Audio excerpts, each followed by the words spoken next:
A desperate mother frantically navigates through a crowded, dusty street in the region of Tyre and Sidon.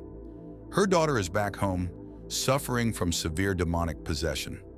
This woman is a Canaanite, a descendant of the ancient enemies of Israel. She tracks down a traveling rabbi from Galilee, falls to her knees in the dirt, and cries out for mercy. The rabbi ignores her completely. When he finally speaks, he looks at this grieving mother and states that it is not right to take the children's bread and toss it to the dogs. This encounter in the Gospel of Matthew presents a profound ethical and theological paradox. The statement appears to contradict the foundational message of compassion central to the ministry of Jesus. To understand the objective purpose behind these words, it is necessary to examine the immediate geographical, cultural, and literary context of first-century Levant. The narrative begins with a deliberate geographical shift.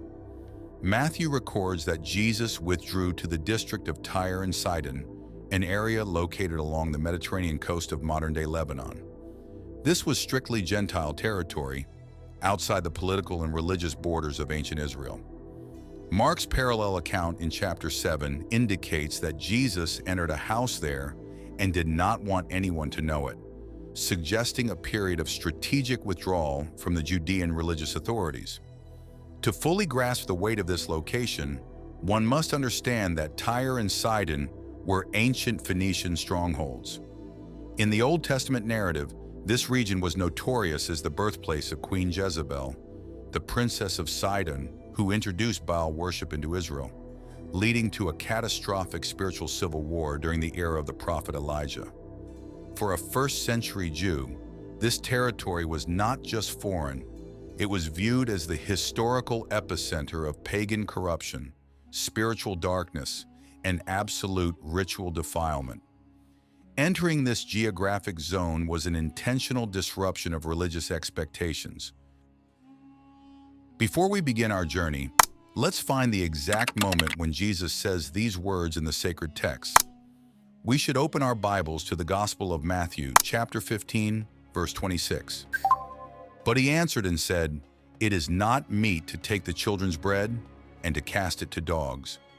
Immediately prior to this journey, in Matthew chapter 15, Jesus had engaged in a fierce theological dispute with the Pharisees and scribes who had traveled from Jerusalem. The elite religious leaders accused his disciples of violating ancestral traditions by eating bread with unwashed hands. This accusation was not about physical hygiene, but about the complex system of ceremonial purity later codified in the Jewish Mishnah. The religious elite maintained that contact with the ordinary world rendered a person's hands ritually unclean, and eating bread without the prescriptive, multi-layered hand-washing ceremony transferred that defilement to the interior of the body. Jesus responded by radically redefining the entire concept of purity. He publicly challenged the core tenets of Pharisaic Judaism, stating flatly that what goes into the mouth does not defile a person, but what comes out of the mouth, proceeding from the heart, is what causes true defilement. He argued that human traditions had systematically nullified the weightier matters of God's moral law. By leaving Judea immediately after this monumental confrontation and entering the pagan soil of Tyre and Sidon, Jesus puts his new doctrine of internal purity to an immediate practical test. He steps directly into the environment that the Pharisees considered the most ritually defiling place on earth. It is within this tense setting that he encounters the Canaanite woman. She begins trailing his group, shouting a specific messianic formula: "Have mercy on me, Lord, Son of David." The titles she utilizes are profoundly significant. The term Son of David was a strictly Jewish royal designation linked directly to the prophetic promises of the Old Testament regarding the coming king who would restore Israel. A non-Jewish woman from an ancestral pagan background utilizing this specific, highly localized terminology demonstrates an advanced awareness of Jesus' identity. This contrasts sharply with the religious blindness of the Pharisees in Jerusalem, who possessed the scriptures but had just rejected the Messiah. Her cry proves that the reputation of Jesus as a miraculous healer and the promised Davidic king had transcended political and national borders, penetrating even the hostile territories of Phoenicia.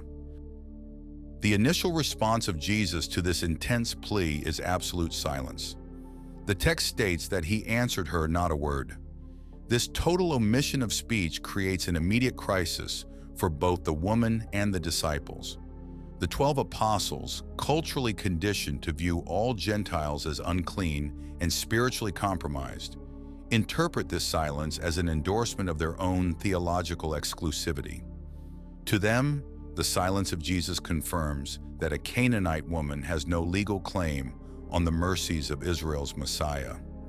Annoyed by the persistent noise and the potential attention it draws to their hidden location, the disciples approach Jesus and urge him to send her away because she keeps crying out after them. They view her presence through a utilitarian and defensive lens, seeing her as an administrative and social nuisance rather than an occasion for divine ministry. They want her silenced and removed to preserve their own comfort and privacy. When Jesus finally breaks his silence, he addresses his disciples, not the woman. He states, "I was sent only to the lost sheep of the house of Israel." This declaration establishes the legal and theological principle of the covenantal timeline. In the progressive unfolding of biblical history, God had established an exclusive, foundational covenant with the physical descendants of Abraham, Isaac, and Jacob. The prophets had declared that the Messiah would come to redeem Israel and establish the kingdom from Jerusalem. Therefore, Jesus was structurally and legally bound to present the kingdom to Israel first. This was necessary to fulfill the legal prerequisites of the Old Covenant before the message could universally and globally expand to the rest of the world. Jesus is defining his immediate pre-crucifixion mandate. He is clarifying that his earthly ministry is intentionally localized, acting as the shepherd sent to gather the scattered remnants of Israel before the visual inauguration of the new covenant. The woman, however, refuses to accept this programmatic limitation or the cold indifference of the disciples. She bypasses the perimeter established by the 12 apostles, pushes her way into the immediate space where Jesus is standing, prostrates herself directly at his feet, and issues a direct, compressed petition. "Lord, help me." She strips away the formal titles and offers a raw, existential cry for intervention. It is at this precise juncture that Jesus delivers the controversial analogy, looking down at her and stating that it is not right to take the children's bread and throw it to the dogs. To decodify this sentence without misinterpreting the character of Jesus, an analysis of first-century linguistic choices and domestic habits is mandatory. In the ancient Near East, the standard terms for dogs generally carried intensely derogatory connotations. Feral dogs were street scavengers, associated with disease, violence, filth, and spiritual uncleanness. The traditional Hebrew and Aramaic terms reflected this harsh urban reality. However, the Gospel of Matthew was composed in ancient Greek, and the specific term preserved in the original manuscript is Kunarion. This is a distinct diminutive form that does not refer to wild street scavengers, but rather to small household dogs or family pets kept inside the domestic sphere.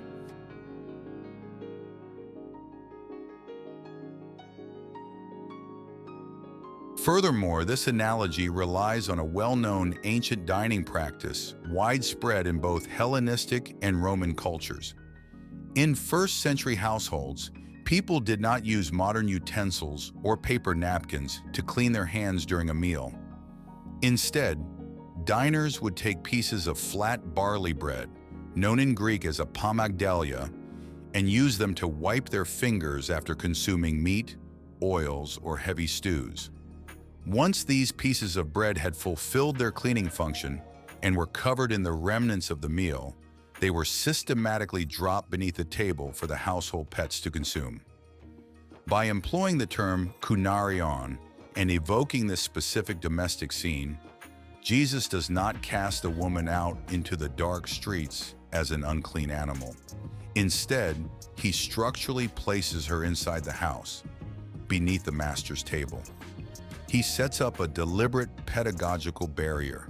He externalizes the unspoken, rigid prejudices of his disciples, giving those prejudices a voice so that the 12 apostles can see their own internal attitudes reflected in a domestic parable.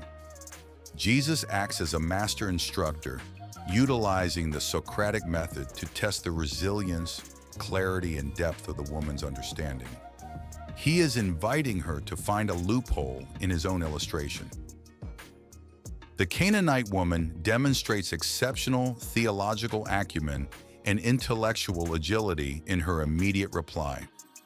She does not contest the analogy, nor does she express moral outrage or emotional woundedness. She accepts the parameters of the parable and uses them to advance her case, stating, "Yes, Lord, yet even the dogs eat the crumbs that fall from their master's table." With this single sentence, the woman achieves an intellectual and spiritual breakthrough that stuns the onlookers.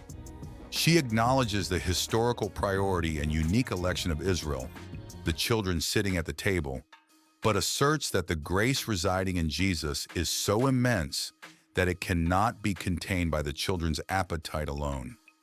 She recognizes that Jesus possesses such an abundance of divine authority that a mere fragment, a single crumb of his power falling from the edge of the table, is entirely sufficient to neutralize the demonic force tormenting her daughter. She does not demand that Jesus alter his primary mission to Israel.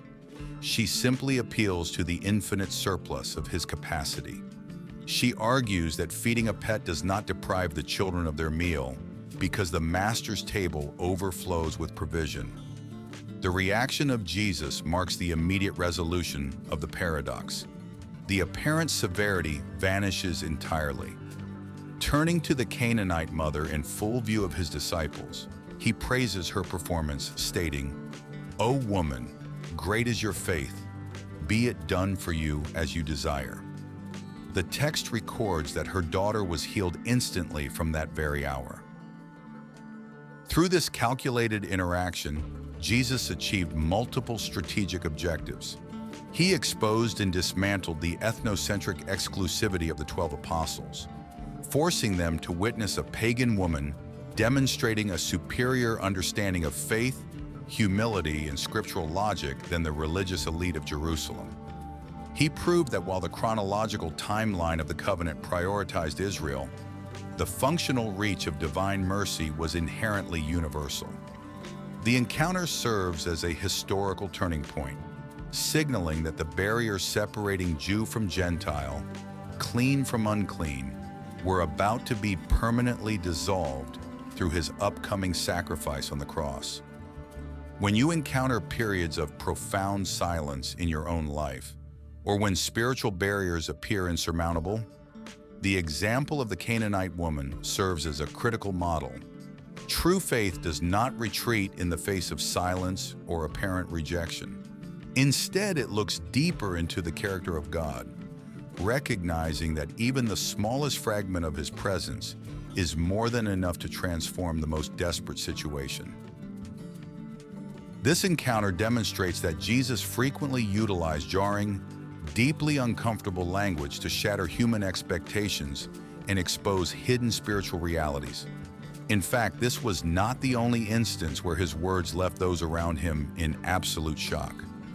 On another monumental occasion, Jesus turned to his chief apostle, the very man he chose to lead his ministry, and delivered the most devastating rebuke in the entire New Testament, calling Peter Satan right in front of the other disciples. Why would Jesus address his closest friend with the name of the ultimate adversary immediately after Peter confessed him as the Messiah? You can uncover the startling historical and theological truth behind that explosive confrontation by selecting the video appearing on your screen right now. Keep seeking the truth, and remember, the Word of God is never just ink on a page. It is alive. I'll see you there.